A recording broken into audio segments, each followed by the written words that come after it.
Me voy a llevar con todos, voy a ser yo, prometió José Luis Rodríguez el Guana mientras cruzaba la puerta de la Casa de los Famosos México 2025. Parecía un personaje ideal, carismático, divertido, querible.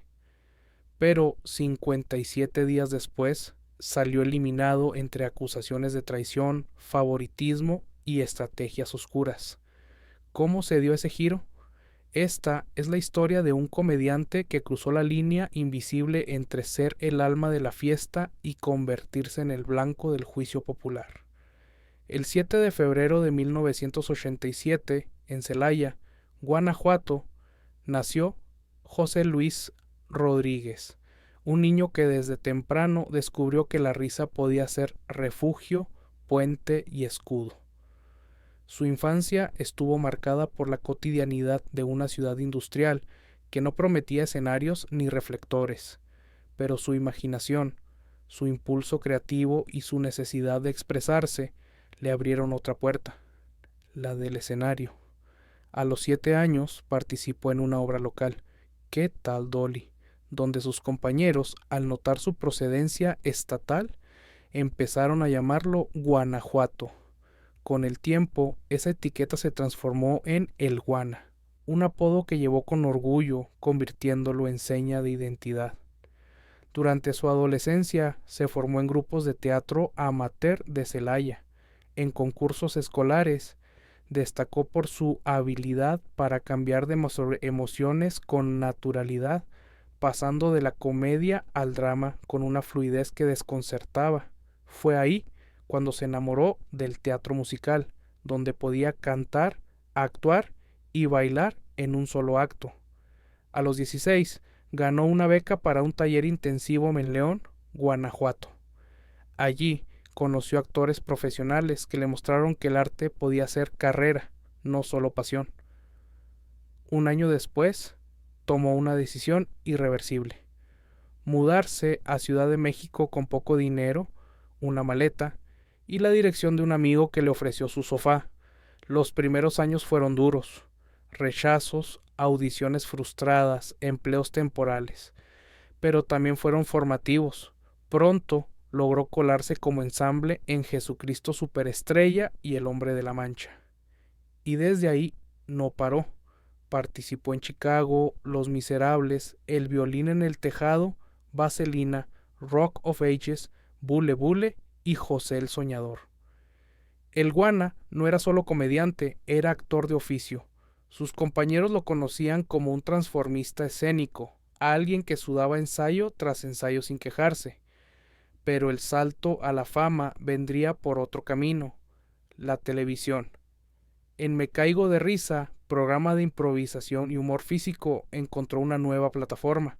El público conoció a un comediante histrónico, energético, empático, con un humor blanco que conectaba desde la ternura. Ahí, su apodo se volvió marca y su risa, bandera. Pero tras ese personaje encantador había capas, había disciplina, había hambre y también heridas. Voy a ser yo, dijo el Guana al entrar. Pero, ¿quién era ese yo? ¿El comediante? ¿El amigo leal? ¿El estratega silencioso? Desde Epifrenin el primer día, su presencia fue un alivio emocional y luego una amenaza para todos. Guana entró a la casa como quien llega a un campamento, sonriente, juguetón, bajando la energía, como él mismo decía. Pero en su maleta había pistas, fotos de sus perros, una imagen de la Virgen, videojuegos y mangos. Sí, mangos ocultos con un mensaje: me los van a robar si los dejo a la vista. Esa frase, dicha entre risas, esconde un reflejo profundo: desconfianza anticipada. El comediante también es sobreviviente. Durante las primeras semanas, Guana fue el puente entre grupos. Su humor le permitía ir de cuarto en cuarto sin levantar sospechas. Repartía abrazos, cocinaba, cantaba. No parecía tener enemigos. Eso, en un reality de competencia, es inquietante. Cuando llegó el momento de nominar, sorprendió. Votó contra Dalila, Aldo, Mar Ishiki dejó fuera a aliados visibles. Esa jugada encendió alarmas. ¿Dónde quedó el guana que solo reía?, preguntaron en redes. Alexis Ayala fue el primero en acusarlo directamente. No me gustó cómo repartiste los puntos. Jugaste para no estar en la placa. El guana respondió con evasivas. Y ahí nació la sospecha. ¿Estaba jugando desde el principio? En una prueba de líder, el guana ganó una dinámica donde debía construir una torre, pero en redes circularon videos en cámara lenta. Su estructura parecía no cumplir las reglas. El público empezó a por rato a hablar de fraude. ¿La producción lo estaba favoreciendo? En TikTok, los videos con zoom a su torre alcanzaron millones de vistas. En X, el hashtag fraude la casa de los famosos se posicionó por horas. Incluso se especuló sobre un vínculo personal con la productora Rosa María Noguerón. Ella respondió: cada temporada me inventan un romance, estoy acostumbrada, pero el daño simbólico ya estaba hecho. De ser el payaso del grupo, Guana pasó a ser el favorito del sistema, y eso, en un juego de percepción, puede ser letal. Afuera, su imagen se fragmentaba. Algunos lo seguían defendiendo. Es el más genuino. Otros lo llamaban el traidor más simpático del reality. Adentro, algo cambió. Ya no lo buscaban tanto. Su presencia, antes luminosa, empezó a incomodar. Su neutralidad se volvió sospechosa. Su risa, un espejo roto. Psicológicamente, Guana empezó como el bufón armonizador, una figura que alivia tensiones, genera cohesión. Pero al jugar en silencio, sin alianzas fijas, se convirtió en el comodín oscuro, ese que nadie puede leer, y por tanto, todos temen. No traicionó a nadie abiertamente, pero tampoco fue transparente, y en un reality, la opacidad emocional se castiga más que la maldad directa. Este segundo acto deja al espectador en tensión. ¿Quién es realmente el Guana? ¿Un jugador brillante que supo moverse sin ensuciarse? ¿O un oportunista que disfrazó la estrategia con ternura? La casa no lo expulsó físicamente aún, pero emocionalmente ya estaba fuera. Las redes estallaron.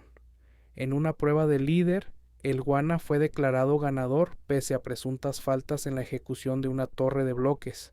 Capturas, zooms y teorías inundaron TikTok y Twitter. Se habló de favoritismo. Algunos insinuaron un vínculo con la productora Rosa María Noguerón. Hasta hubo teorías de romance. La productora respondió: siempre me inventan novios cada temporada. Pero el daño estaba hecho. Lo simbólico había mutado, de comediante adorable a supuesto protegido del sistema. El Guana cayó eliminado tras perder una prueba contra Aldo de Nigris. No fue salvado. No tuvo los votos. Fue el octavo en salir. Su salida fue silenciosa, sin escándalo visible, pero cargada de eco en redes. Me voy contento. Lo que pasa en la casa, se queda en la casa, dijo al salir. Pero en redes nada quedó dentro. Afuera lo esperaban memes, montajes y discusiones sobre su autenticidad.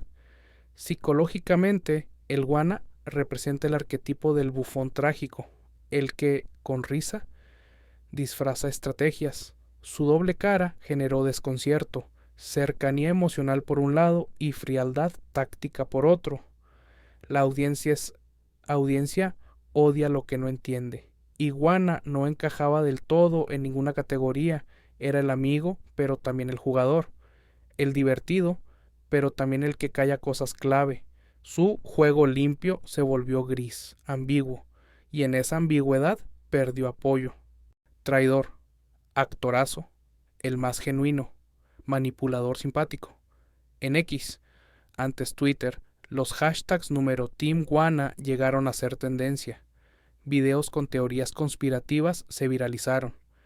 TikToks comparaban su estrategia con la de antiguos concursantes como Laura Bozzo o Poncho de Nigris. Su eliminación fue recibida con alivio por unos, con tristeza por otros, pero todos hablaron de él.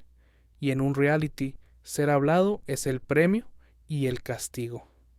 José Luis Rodríguez salió de la casa de los famosos como entra, con una sonrisa. Pero en medio vivió la transformación del personaje cómico al jugador cuestionado. Lo que nos deja el Guana no es solo entretenimiento, es un caso de estudio sobre cómo el público construye y destruye arquetipos, sobre cómo la risa también puede ser un mecanismo de defensa, y sobre cómo, incluso sin romper las reglas del juego, se puede perder el corazón del espectador. ¿Fue traidor, estratega o simplemente un comediante atrapado en un escenario donde el humor no basta para sobrevivir? La respuesta está en los ojos del espectador y quizá en los mangos ocultos de su maleta.